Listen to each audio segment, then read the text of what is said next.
Hello everyone and welcome back to Custo Central. It's been a while, like a really hot minute since I've last made a video. Basically, I think towards the end of night, the game was not that fun for me in terms of like rules and armies and power creep and etc. But now we've got 10th edition coming. I think the changes to the game are really interesting. Some of them changes are really, really good. Some of them I think are not so great for the game. But obviously we have had a new index drop for our favorite army, so I thought it's be a good time to add a few of my thoughts and upload them to the internet and see what the internet has to say about them. So just kind of the major things to me that strike me about 10th is obviously Battle Shock is like a thing now.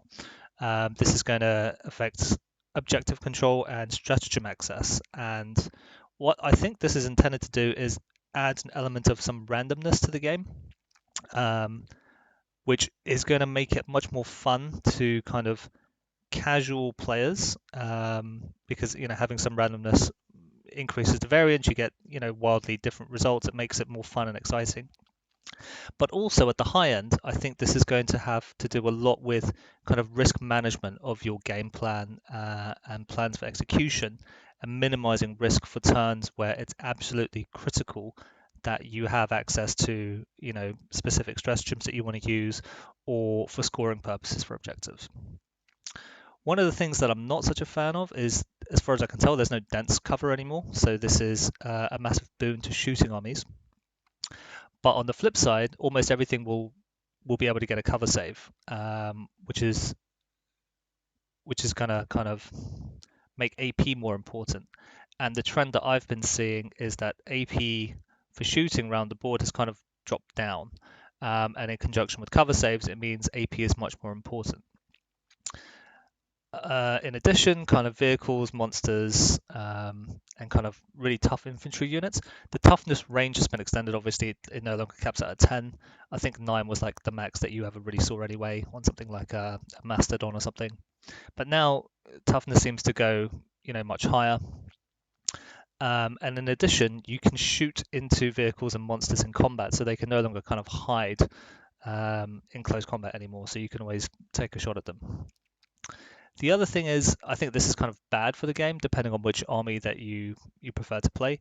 I think indirect shooting is back. Obviously, there are penalties for indirect shooting with the -1 to hit and the cover saves, but from what I'm seeing of the indices that have been released so far, there are many ways to get around that. And I think indirect shooting is one of the most powerful things in 40k because it allows you to have overlapping fields of fire. It allows you, like, not only just the stratagem from guard, but in terms of being able to focus fire a large proportion of your army to one particular opponent unit, allows you to strategically delete things one by one. And because you're out of line of sight, assuming that your opponent's army is not fast, it allows them not really to respond to you to reduce your offensive output turn by turn. And as a result, if you can't answer their indirect shooting for 1 or 2 turns, the game can very, very quickly slip away from you because you just you don't have sufficient output to deal with that. Another thing which I'm not sure is good is fight first seems to work for your opponent over your charging unit. And the reason why I think this is not great, it depends. If you're benefiting from it, obviously you're going to think it's fantastic. But I think for the longevity of the game, this is not that great because if you're a combat army and you don't really have any shooting, you may find yourself in a position where the game feels very uninteractive because you have nothing that can kind of deal with this fight first unit. You can't charge it, obviously. You have a few limited options, like maybe you have tank shock, or you just have to shoot it. If you don't have good shooting and you don't have tank shock, or tank shock even isn't going to do that much damage, but you'll do like maybe 5 or 6 mortals, because obviously you're capped, and then with the distribution of your sixes, when you roll over that, you don't get more than that, so your average is going to be lower than your average, where you would immediately indicate. So I think this is a very strong mechanic, and obviously our army is benefiting from this massively at the moment, but I'm not sure that this is great for the game. The other thing is, I think CP is no longer front-loaded into stratagems and warlord trait combos.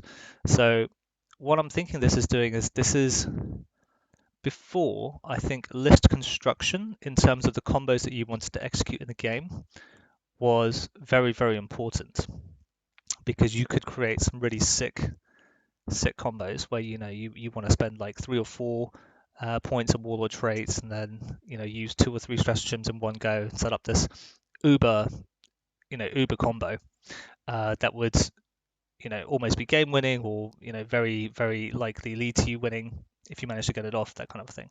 Whereas now you don't have that many CP to start with, and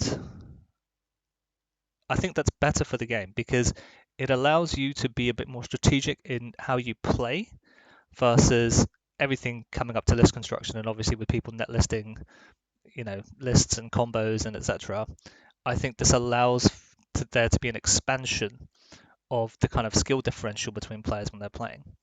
So I think that's kind of good for the game.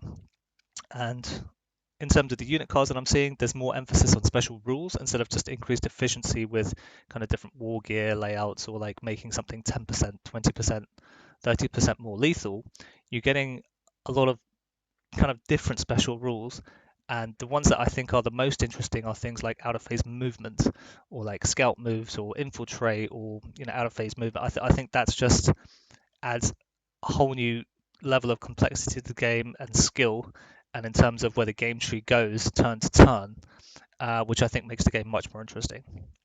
And then just to talk about a stratagem, rapid ingress, I think is massive, and I think this is going to change the game a lot because obviously being able to drop in on your opponent's movement phase means, if you do that, obviously you can get shot, you can get charged, but if you're unable to do that, it's kind of like a guaranteed shot on charge from them back on their turn. And I think this is going to massively increase the importance of screening. And obviously this is going to hurt our army quite a lot.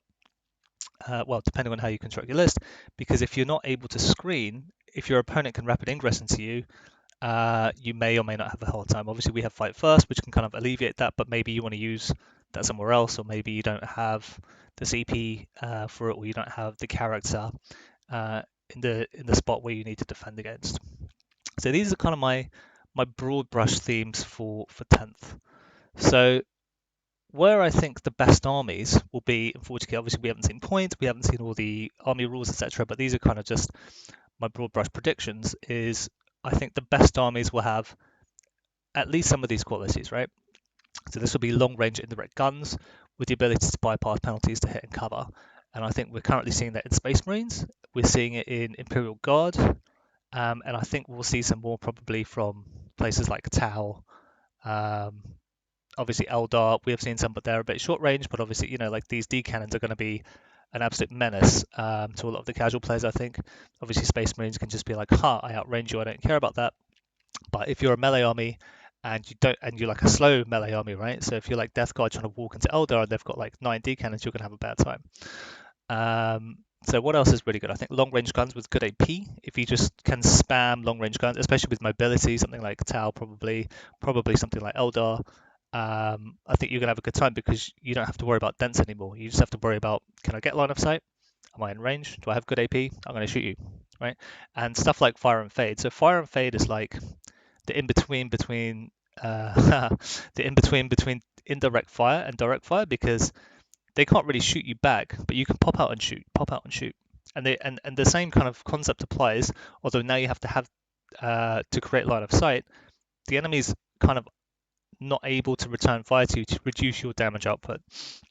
And this allows you to kind of snowball the game away from your opponent, because you're just kind of chipping away at their army, and they can't do anything to you until they reach you in combat. So what's the other thing that the best armies will have? Obviously moving away from shooting armies, you've got melee armies, right? And with melee armies, what you always needed to do was dictate the engagement. And typically that means being able to make long charges, right? So you have long threat ranges for melee. So that would be something like advance and charge, or just ridiculous charges in general. For example, everybody remembers Repentia with Miracle Dice, or some other ability kind of like that, right? Where you're just able to make your threat range for your melee units really, really big. And also here, I think is first fight spam, because of the way that when you're charged, if you have fight first, you can always pick that unit to go first no matter what. I think this is incredibly powerful. I think this is going to lead to a unit of, something like Blade Guard and a Judicia in every Space Marine list. And I think lots of armies, if they have access to fight first with a strong combat unit, I think it's just an auto include. The way that the rules are now, it's just so incredibly powerful. You take them out of line of sight, or you hide them in, inside a ruin or some terrain on an objective, or space around the objective. If they don't have indirect, they can't really shoot at you, and they have to charge you. And if they get to swing first, that's maybe really bad.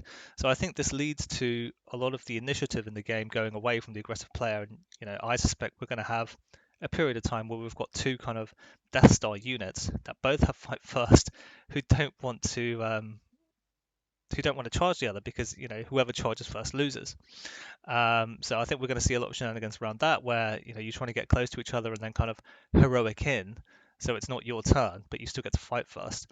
I think obviously it's gamey, it's the way that the rules kind of encourage you to play, but I suspect it doesn't feel very kind of role play, or like 40k Total War kind of style. That seems super gamey. So I suspect / hope that they're going to change the way that fight first works for the player whose turn it's not.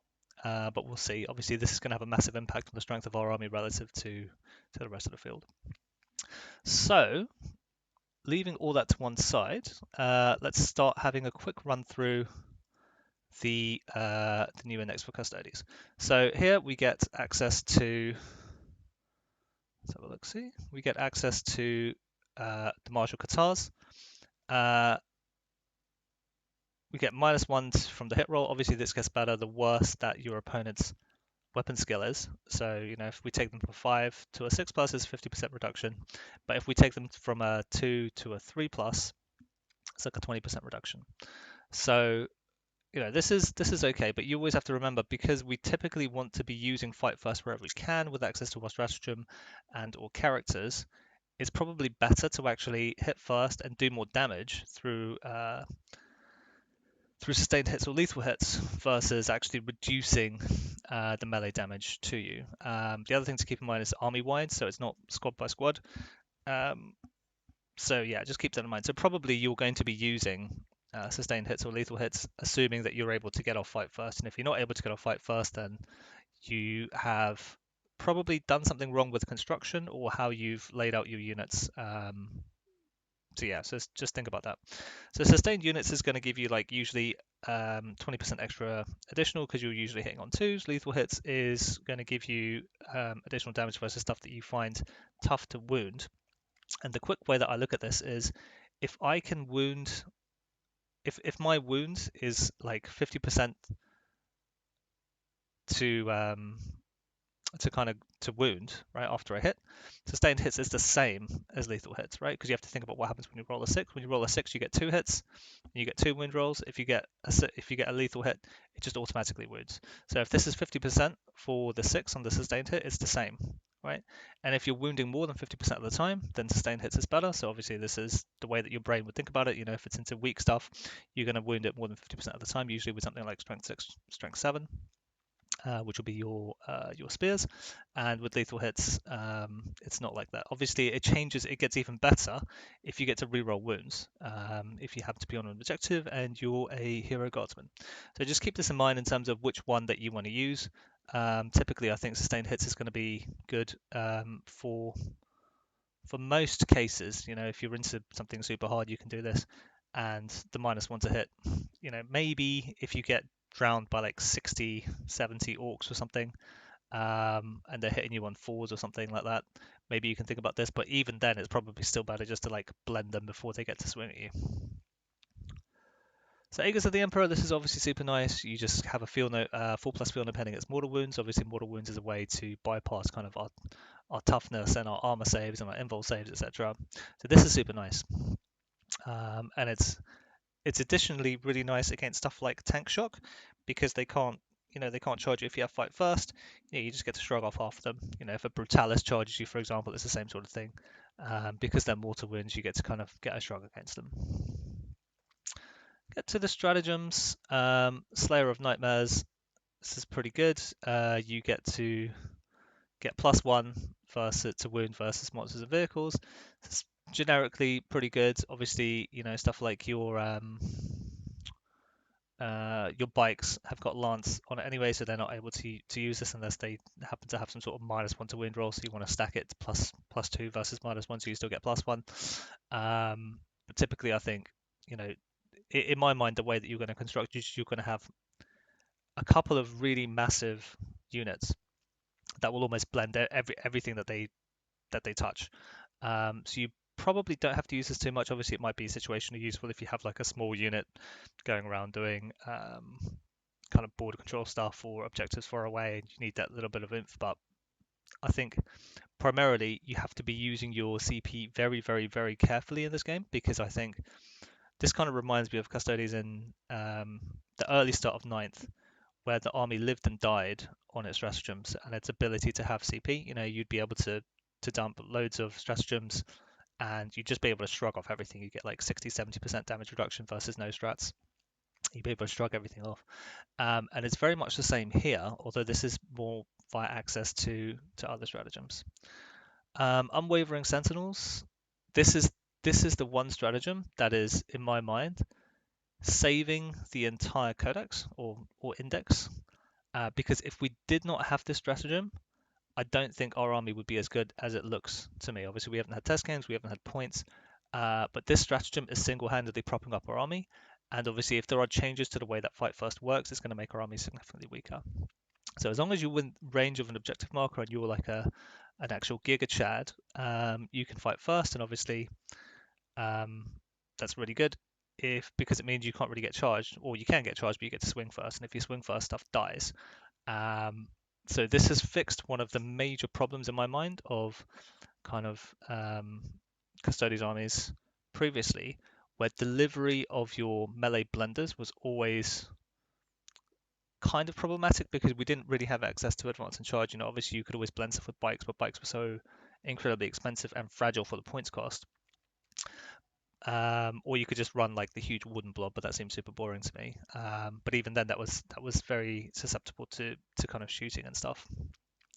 So this allows you now to get your melee blender units into combat and have them strike first, because there's nothing that I've seen so far makes you fight last, ineligible to fight, all this kind of stuff where your kind of Death Star units that would kill everything never get to hit first, because obviously in combat hitting first is everything, right? This is better than, if you could have the sickest melee profile, but if you're not alive to hit, it kind of doesn't matter. So this is massive. Arcane Genetic Alchemy, this is a very expensive stratagem, but it's also very good versus, damage 2, damage 3. And in addition, the way that the army works, I think you want to have lots of characters in your list because you want to be able to easily access these free stratagems every turn, as and where you need them. Because as I said again, if you run out of CP, I think you're going to have a really tough time with the army. Whereas if you somehow manage a way to get loads of CP, I think this army is going to probably become quite oppressive as long as we can get some good anti-tank fire from our forge board options. So obviously -1 damage is super good. Put it on the larger the unit is, because there's no scaling for CP cost, like the better value it is. But obviously, once you pop this, they may put fire into something else. But these are risks you take. The way that I see this index working, you have 2 or 3 massive bully units, and you just push them up the board, up the mid board. You plant them on objectives, and you say, "Come at me, I dare you," and they probably can't. Unless they've got really big guns, and then you just see whether they have enough guns or not. Avenge the Fallen, situationally nice, lets you have some more attacks. I mean, the way that I'm thinking, you probably won't need these additional attacks. If you've got 5, 6, 7, 8, 9 Custodes on a point, that's probably overkilling most things in the game. Obviously, if you do need that little bit extra, that is available, but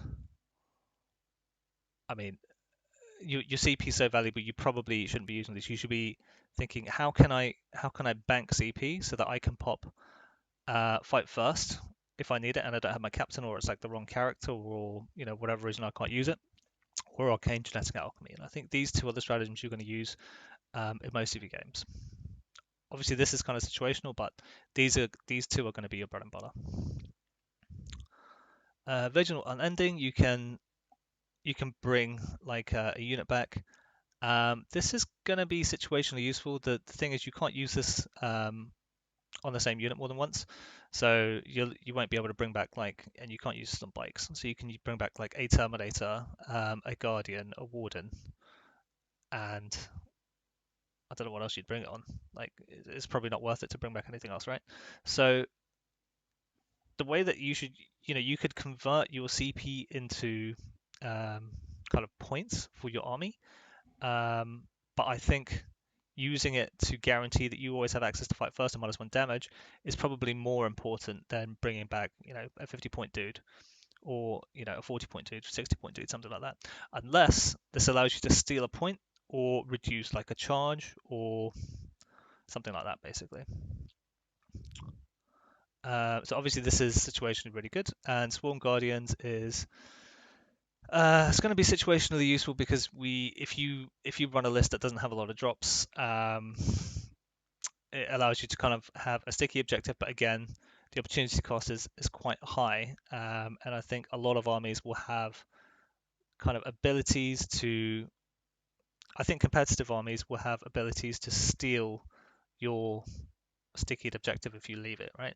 So they'll have like deep strike, or they'll have stuff that moves really fast, or they'll have some movement shenanigans that lets them move really far like our army does. So I think this is a bit of a risk. Obviously, this is a nice situational thing to have, but I don't think you should build your list on the basis that you're going to have a sticky objective in your home field and you're just going to leave and that's it, right? Obviously you can do that situationally in certain armies matchups that don't have any deep strike, they don't have any kind of redeploys, they don't have any to stick it back into reserve, that kind of a thing. Yeah, you can do that, but I don't think you should build your list assuming that you're going to use Swarm Guardians to kind of do that. I think you should build your list assuming you're going to spend 80% of your CP generated throughout the game on having access to fight first or arcane genetic alchemy. So here we go to the enhancements. So Unstoppable Destroyer, you basically do some mortal wounds on the charge.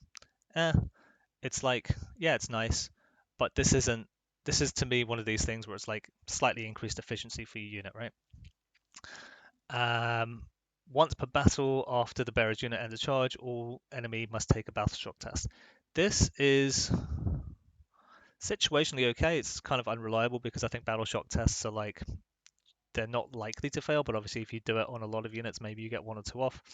Will it super matter if you're affecting that many kind of units in that area? It's probably still their point anyway.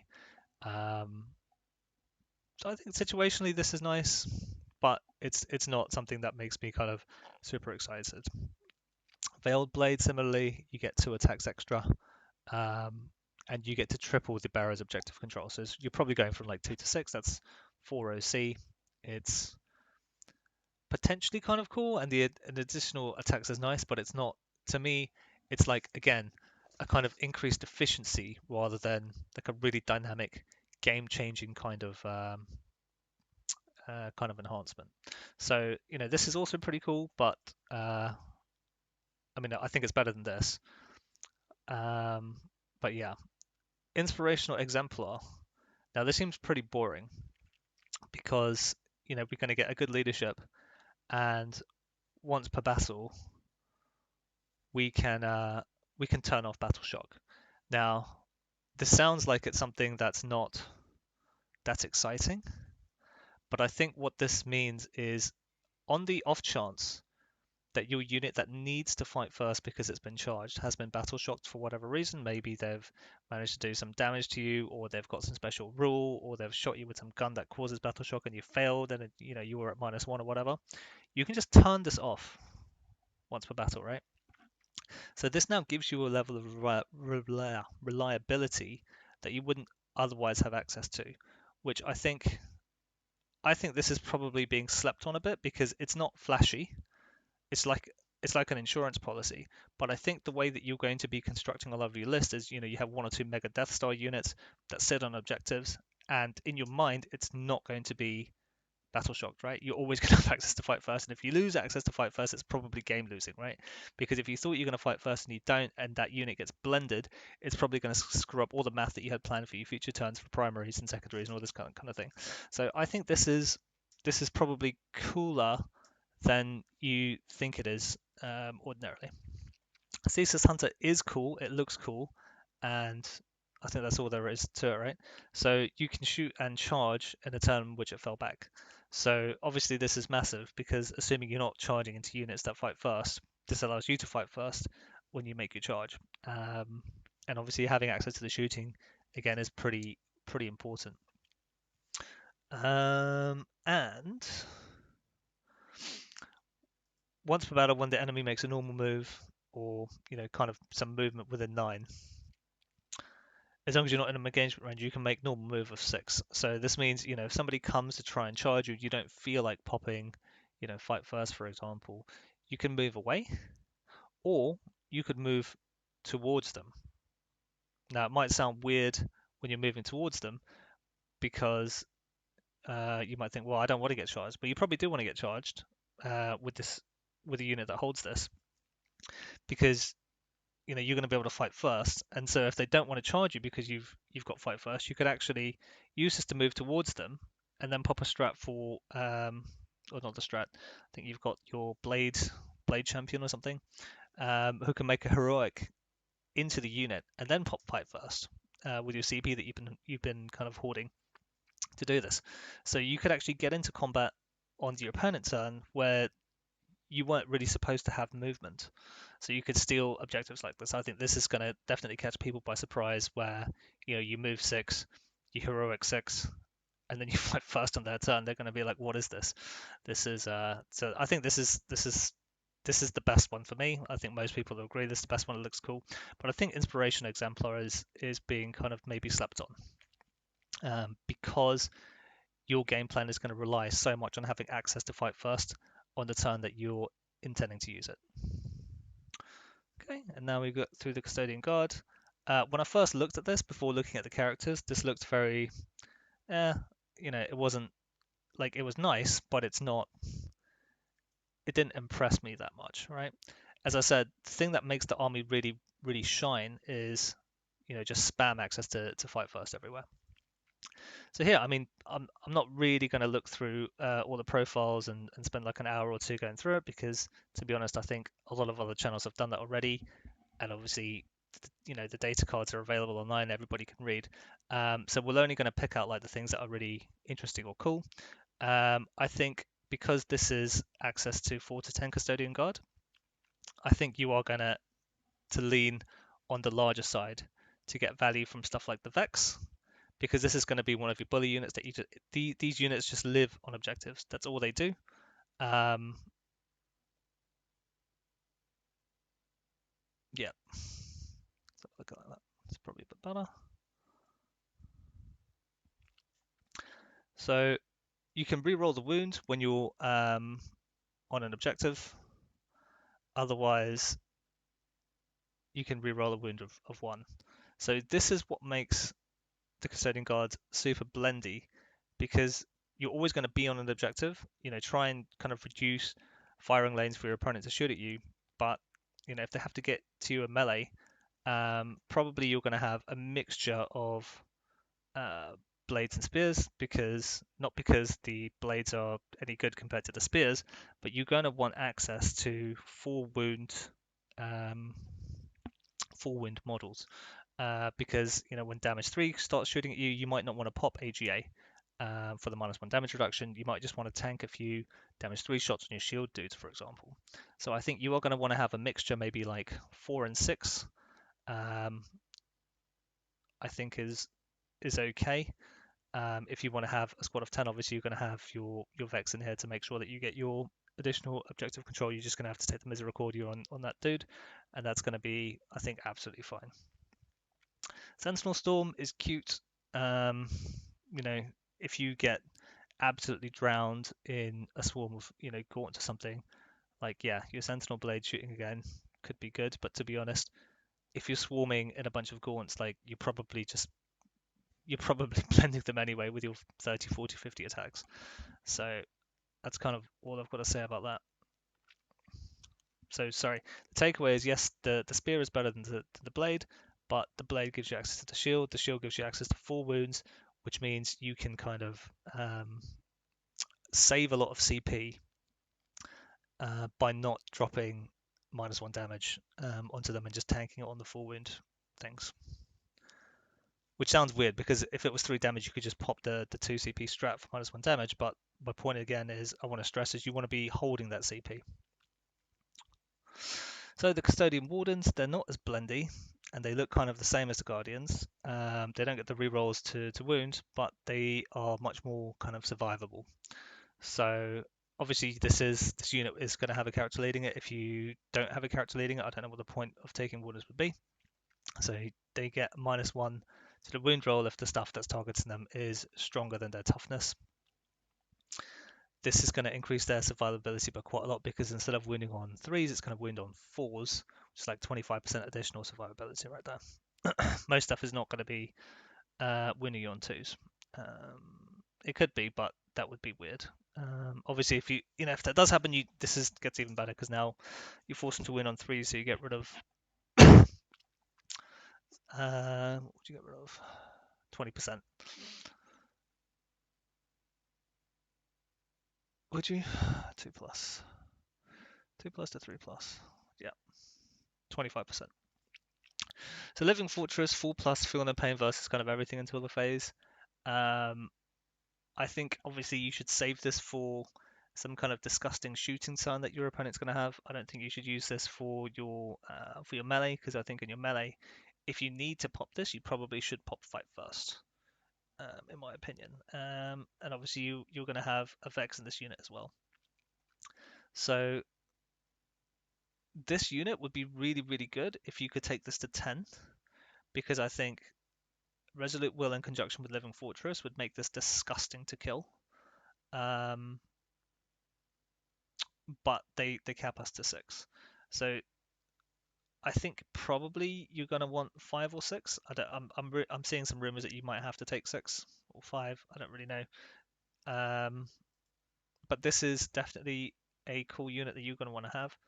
So you probably want a big blob of Custodian Guard and a biggish blob of Wardens to kind of fight and bully onto the points. And it's going to be a bit boring. Probably is a bit boring. You probably play less cagey than you used to with your Custodian Guard. You're just going to shove big fat units onto objectives and be like, charge me if you dare, because they probably won't. And they have to kind of sack units into you or concede or just watch you rack up tons of points, and they can't really do anything.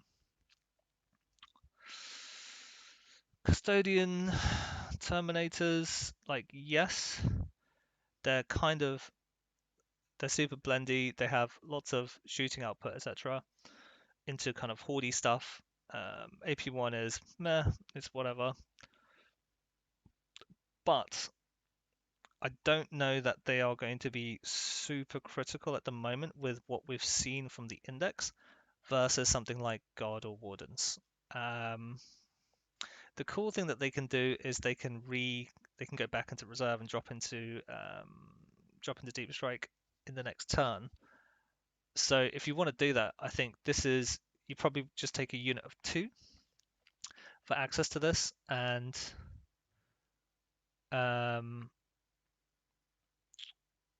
this gives you kind of board control-y stuff if you want to do it. If you have some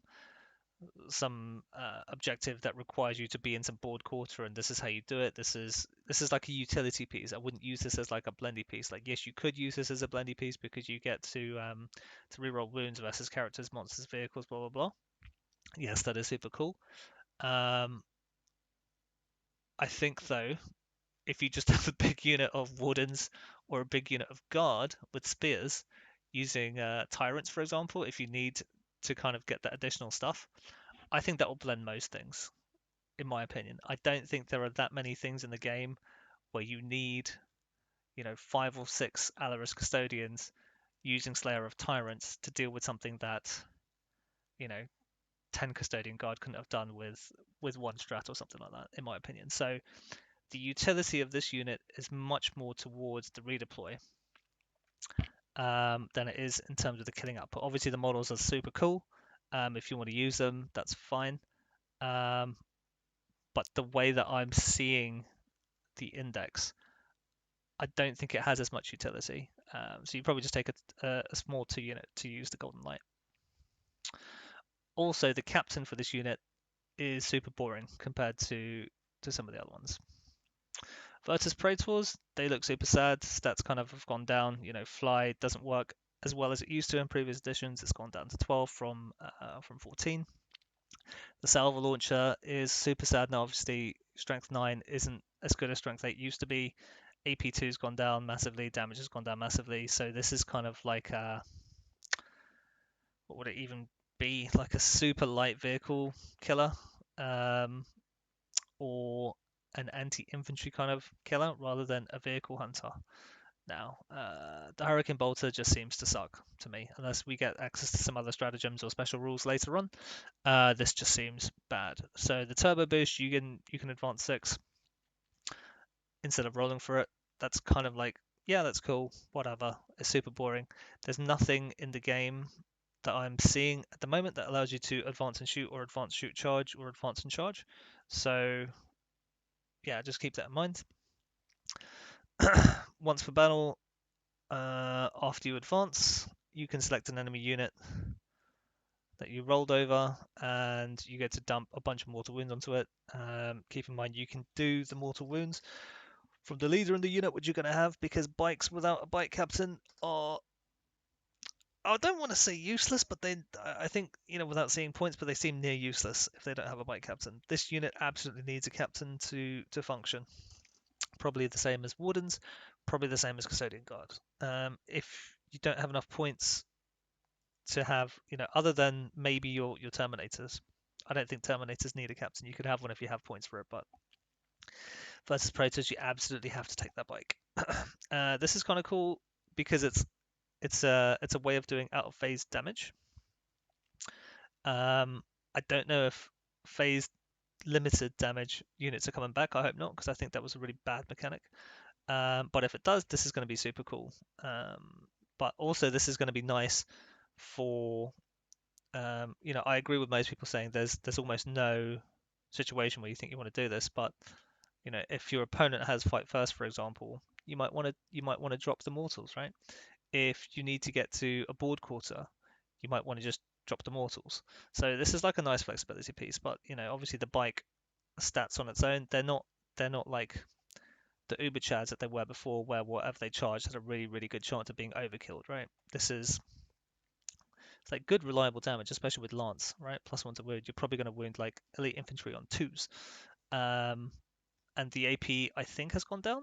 I'm not sure from memory. But, you know, most things are not going to enjoy being charged by 3, 4, 5 bikes. Prosecutors, to me, like, they're cheap. They're fluffy. I think they're super boring now, because what they used to do is they used to really screw with the psychic phase, and they don't really do that anymore. Like, they get a feel no pain 3+ against psychic attack. Who cares, right? Nobody cares.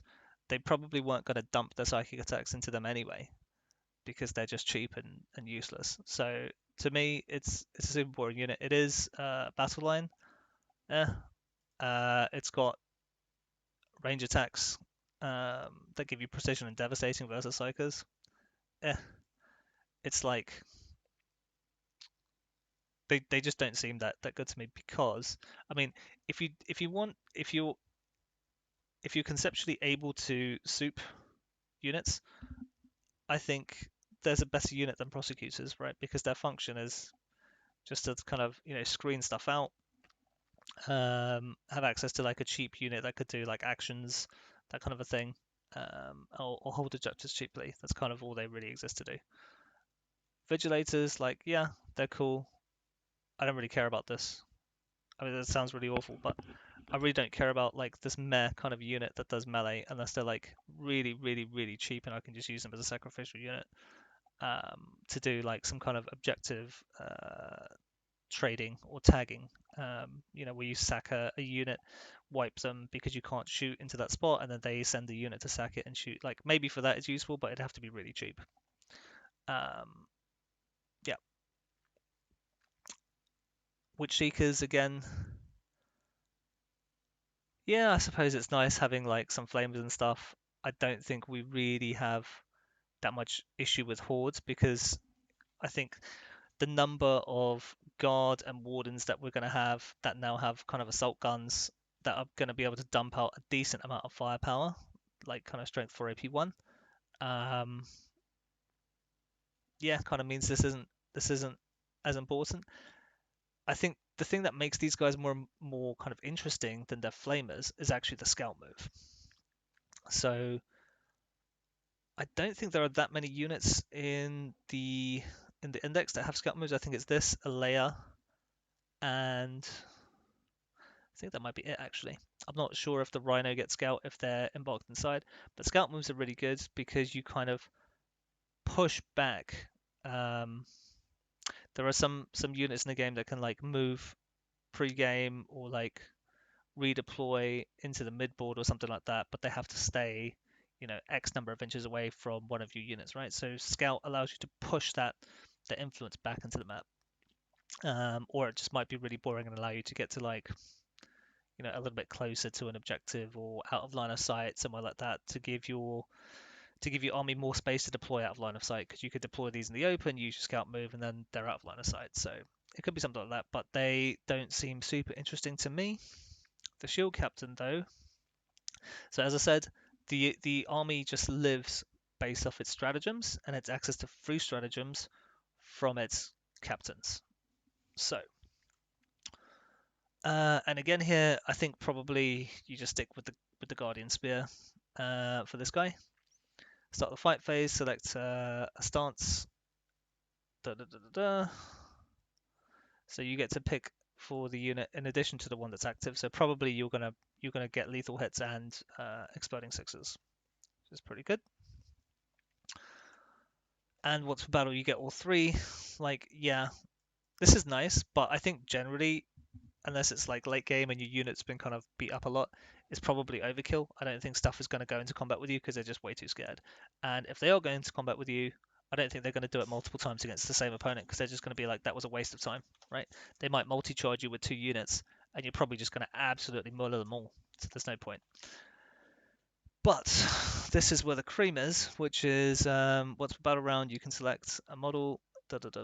You can target with a stratagem for 0 CP, even if it's already been used somewhere else. So this is where you pop -1 damage if you're getting shot at, or fight first if you're getting charged.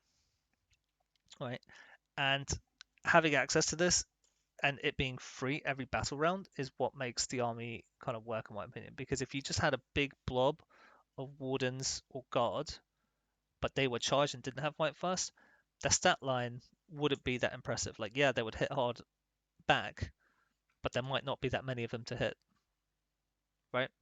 So yeah, super repetitive, but this is just the way that the army kind of works now. It's a bit boring.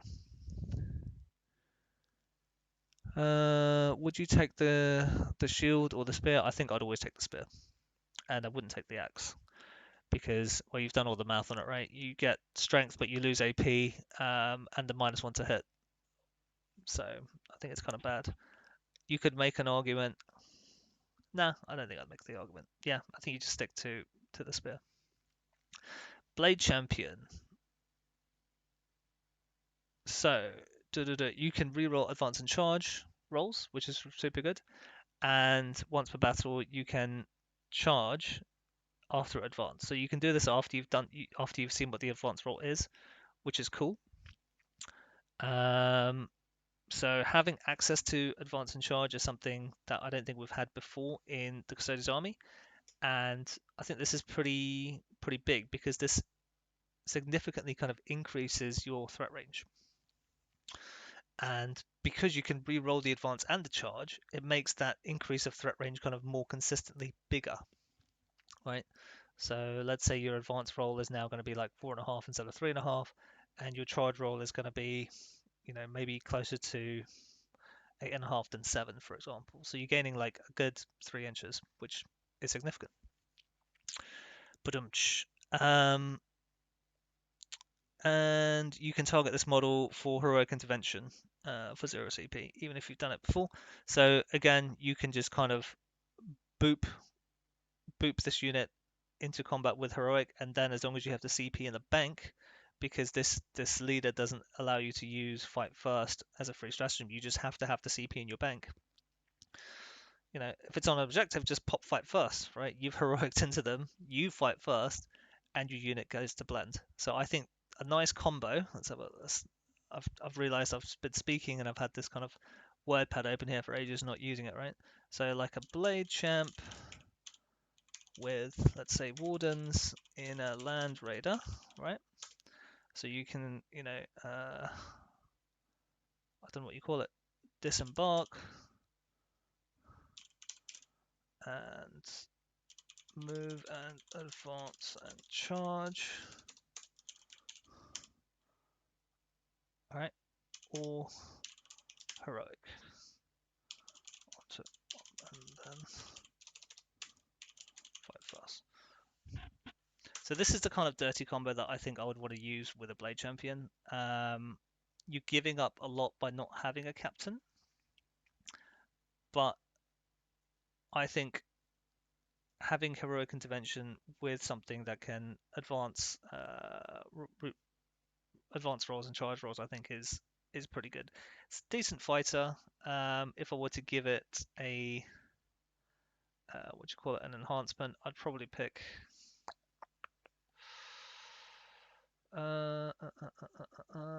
you could pick Ceaseless Hunter, but probably you want to save this for your bike captain. Mm.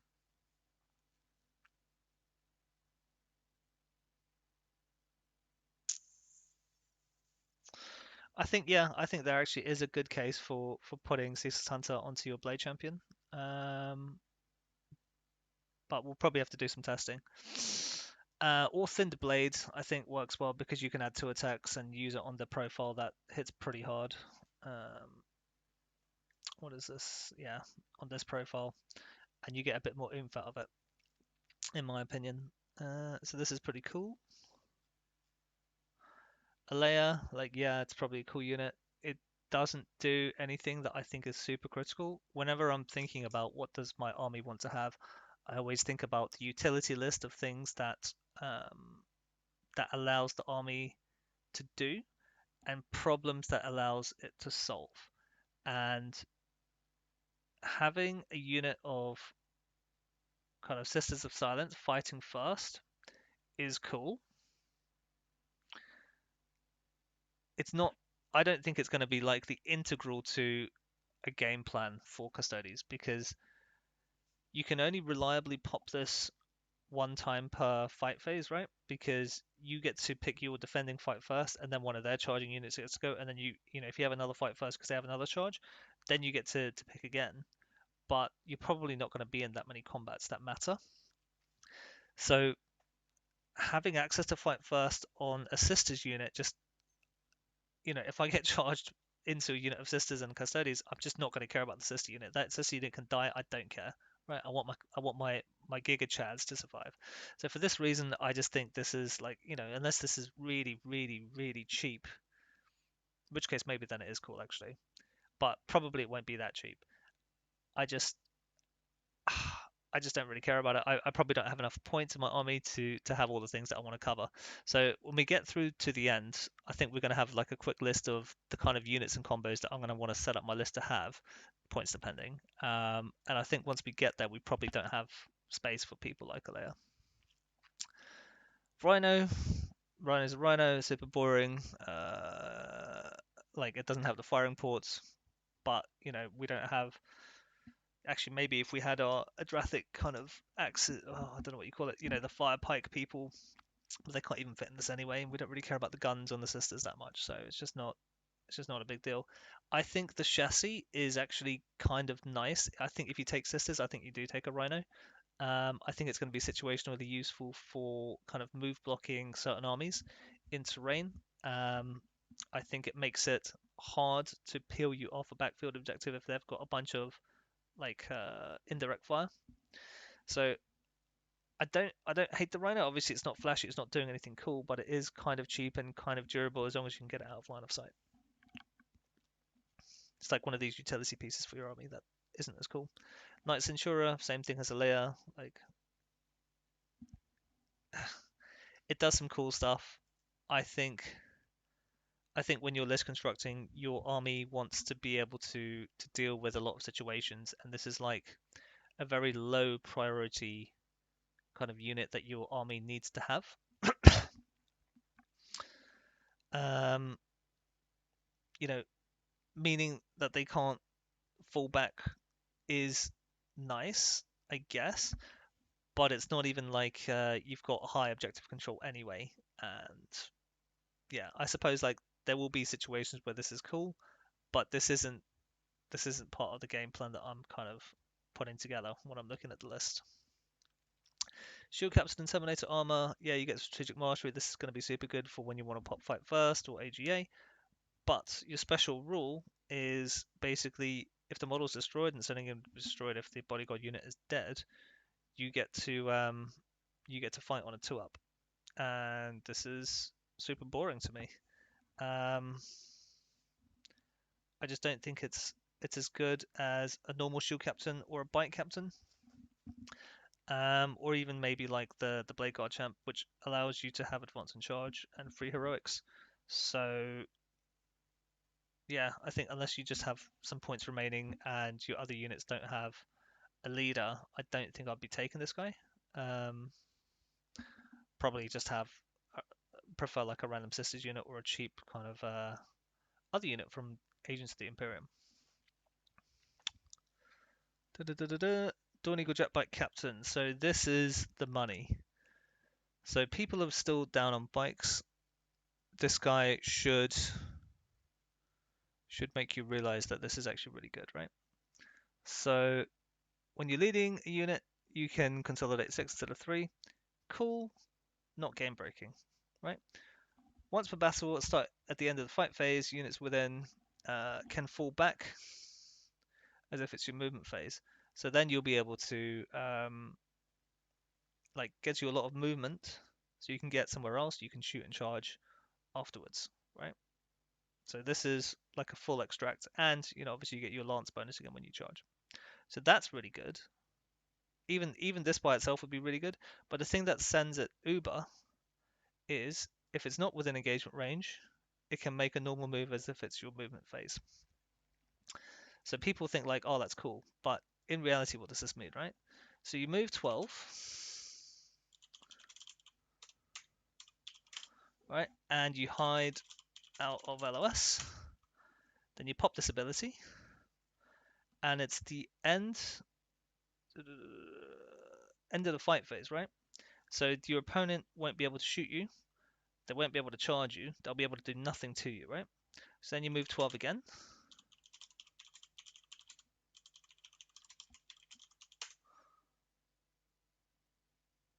In your so this is your turn 1. So turn 1.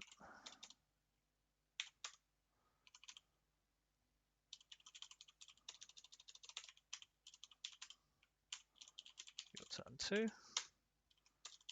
Charge, right? So let's call this like 7 on average, right?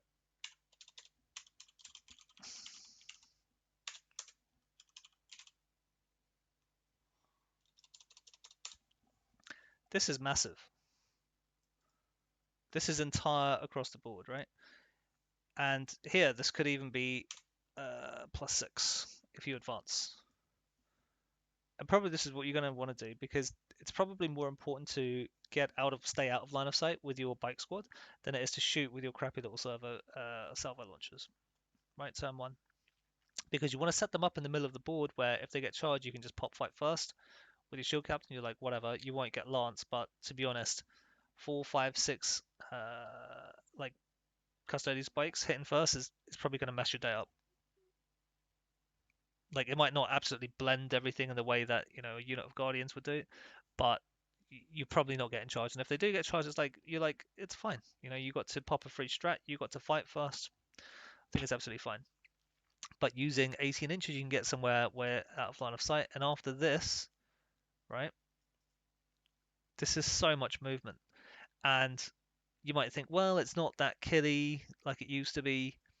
I think it's certainly killy enough. And the reason why I like this more than a lot of other people is this gives you access to something that the army doesn't otherwise have access to, right?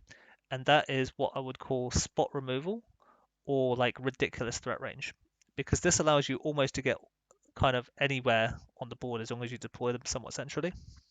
This is so much. You can get to like your opponent's backfield, right? So stuff like indirect fire. If you have no answer to that, and you would otherwise just eat indirect fire all game, you can reach that with these bikes.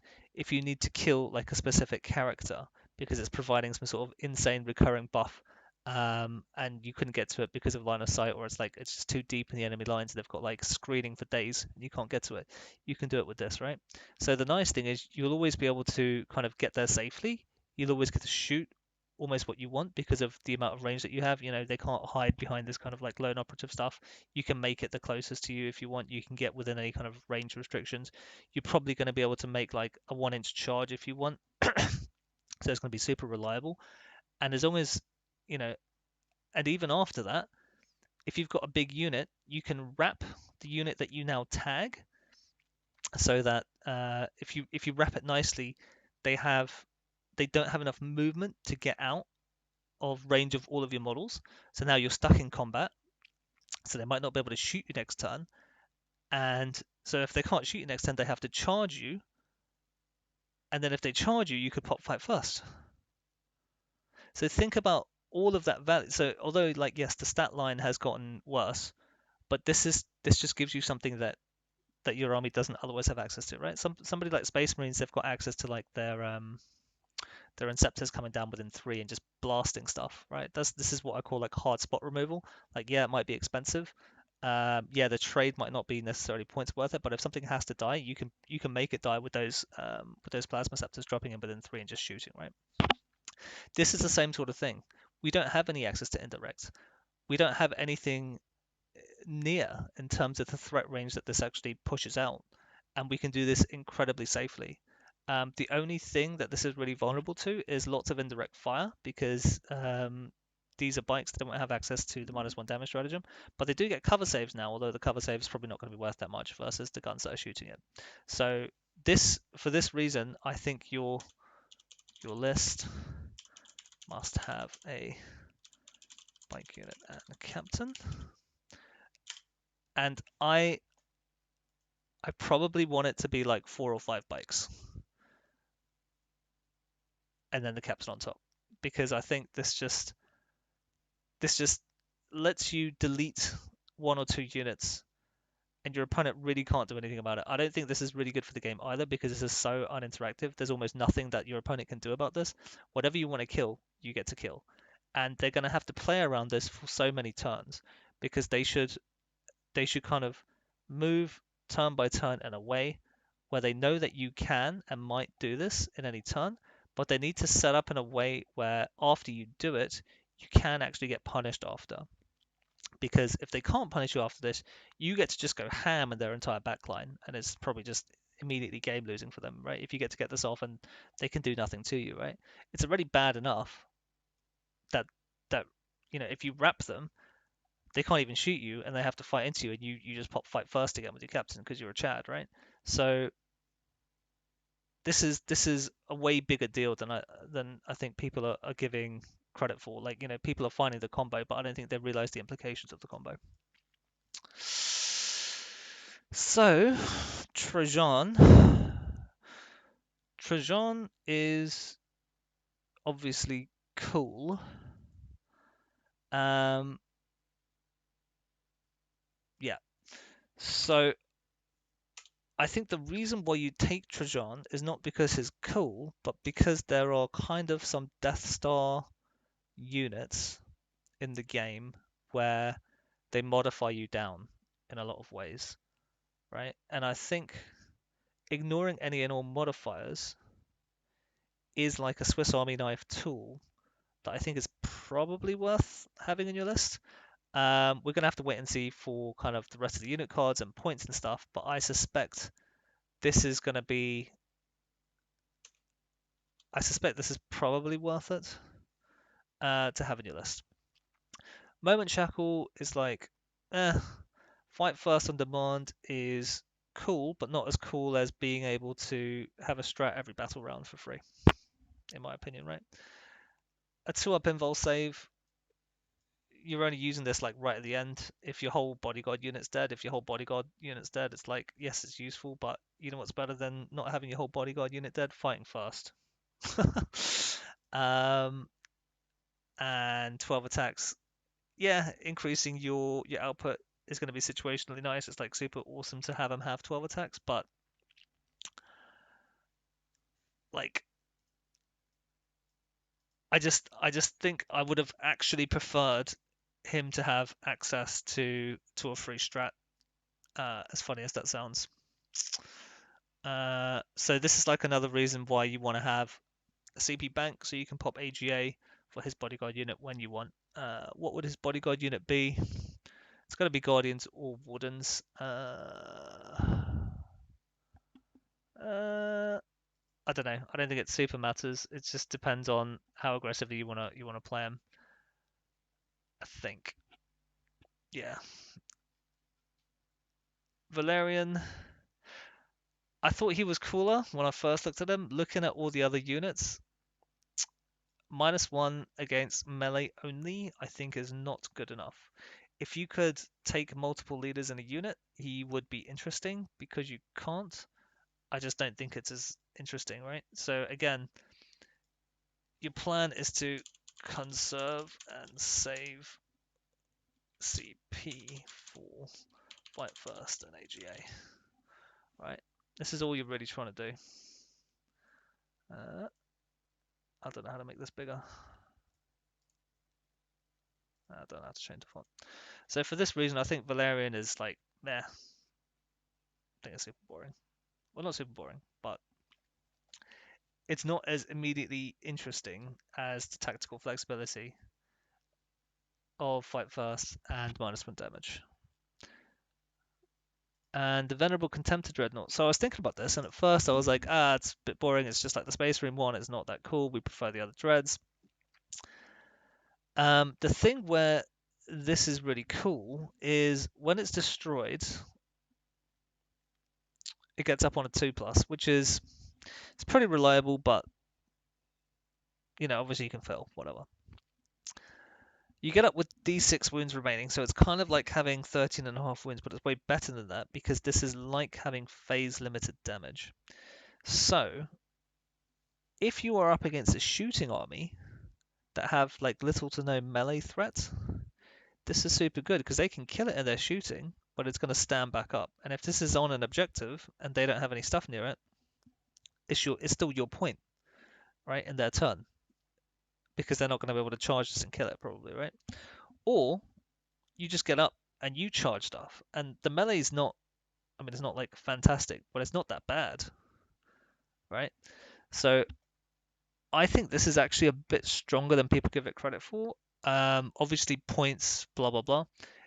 Against kind of more balanced lists that have a mixture of shooting and melee, where they can put it down the first time in the shooting phase and then put it down again in the melee phase, it's much weaker. But also similarly, you've got some armies that have like almost no shooting and melee only. So they don't kill it in the shooting phase, they kill it in the melee phase, but then it comes back up for your turn, it gets to shoot, it gets to charge, blah blah blah. So I think it's way more situationally useful than people are giving it credit for that I've seen in terms of reviews so far. I don't know how many armies or the distribution of what that's going to be, but I think this is certainly something to keep in mind, right? If all shooting armies become very prevalent, I think this is something that we should certainly be looking at. I don't think all melee armies are going to be that prevalent unless they all go Custodes, because this fight first as the defender thing is so stupid. If you're a melee army and you don't have shooting and you don't have ways to do like out of phase damage or stuff like that, you can't do anything to a fight first unit like a brick of Custodes. It's very uninteractive, very unfun. So the Land Raider gets better ballistic skill. At the moment, it's the only kind of strength 12 that I can remember in the game for shooting. I think you're just going to have to run this for a while until we get our Forge World stuff. Yeah, just take one. It allows you to have to disembark, move. I think you can do this with a Blade Champ and, Guardians or Wardens. Disembark, move, advance, charge. This is good threat range, in my opinion. Yeah. Obviously, the Assault Ramps is nice. What else would I say about this? Not a lot. Not a lot. Obviously, take the Hunter Killer. I don't know if this is optional or not, but if it's not, just buy it. We need the anti-tank shots desperately in the game for our list. And that is it for our army list. So here, Agents of the Imperium, Heresy, I know for some of you. I think there are 2 units here that are super interesting to me. Is the Vindicare Assassin. I think this is a sick profile. I think this is a sick profile in an edition where there's going to be so many leaders in units, and those leaders have very, very impactful rules, and where if you take out the leader, the efficacy of the remaining unit is significantly reduced. All right.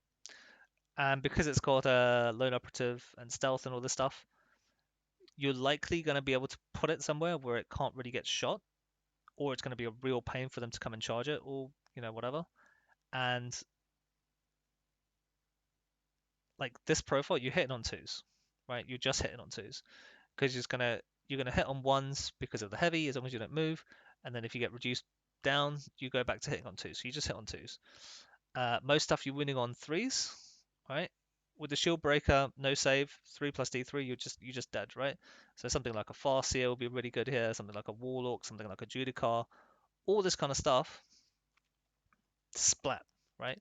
So if your opponent Marine Blade Guard unit loses their Judicar, like that unit might as well not exist now, right? Because you can just charge it, it's dead. Nothing they can do.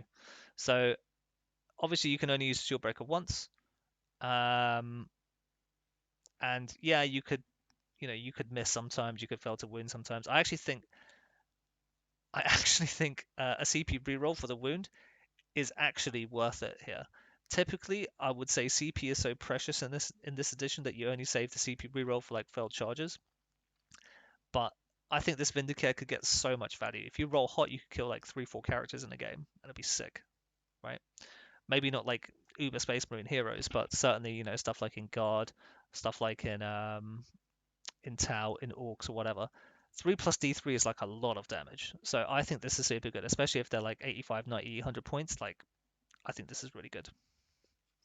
The other stuff, it was all just like a bit meh to me. The one that's like somewhat interesting is Reign of Confusion, right? So once per battle, after your opponent uses a stratagem, must pay +1 CP. So like the melee profile and all this kind of stuff, like yeah, it's like cool, it's like whatever. The only reason I'd ever take a Calidus is to get Reign of Confusion. It's not because of any of this stuff. But I don't think it's as good as just killing the character with a Vindicare, or being able to limit where those units with those leaders are able to go for fear of being shot. So even if you don't get good shots and you don't kill the stuff, if you're able to control the battlefield in terms of where they can and can't go, or it takes them an extra turn to get to where they wanted to go ideally because they wanted to stay out of line of sight, I think this is already really good. I don't know what they're going to price this at, but I think if they keep the old edition pricing, it's going to be massively undercosted, in my opinion. This is absurdly good in this edition from the unit cards that I'm seeing. And all the other stuff I don't really care about. The stuff that I think is interesting is the Rogue Trader Entourage. It's not because of any of this stuff. I haven't even really looked at it. I don't care about it.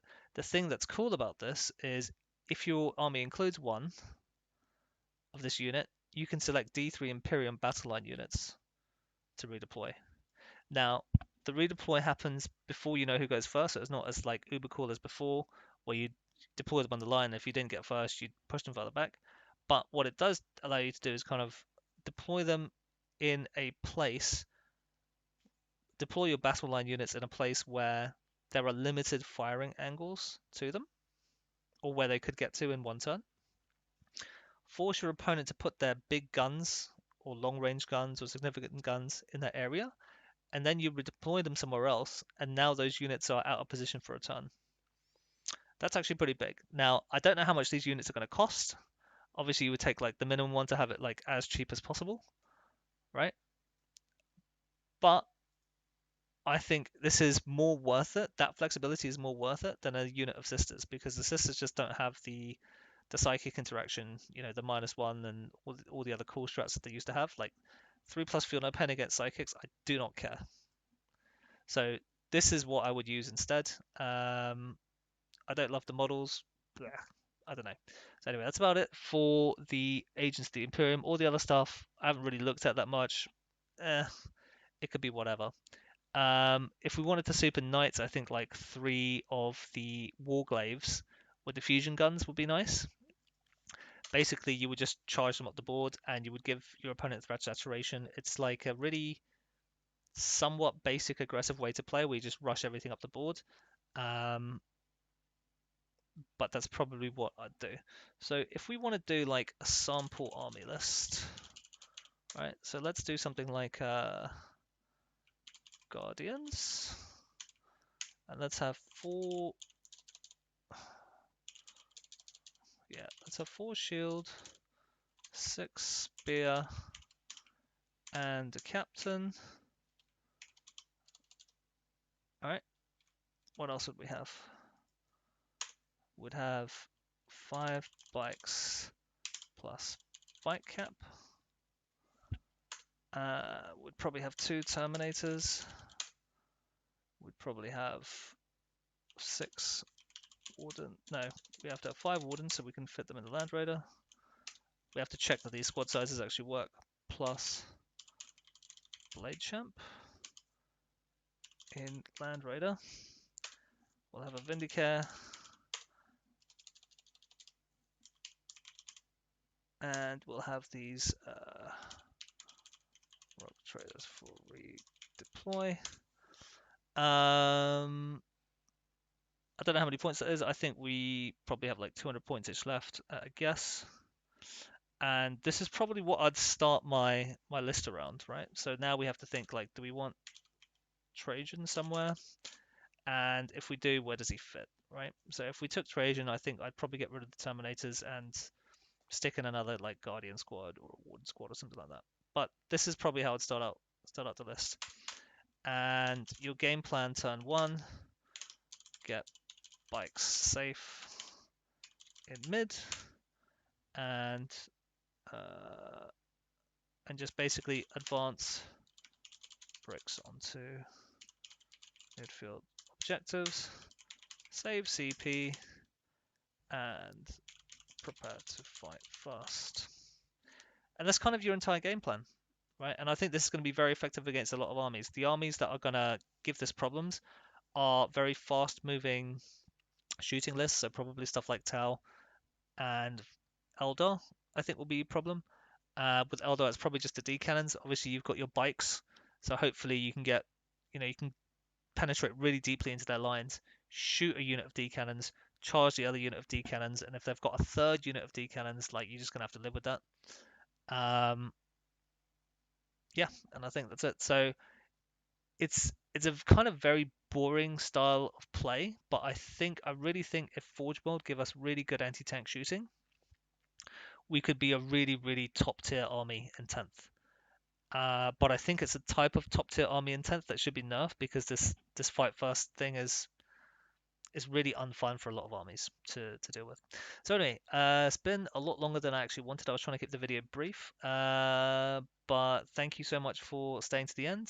Make sure to like, comment, and subscribe, and hopefully I will keep making a few more videos for 10th. Right? Thanks very much, guys.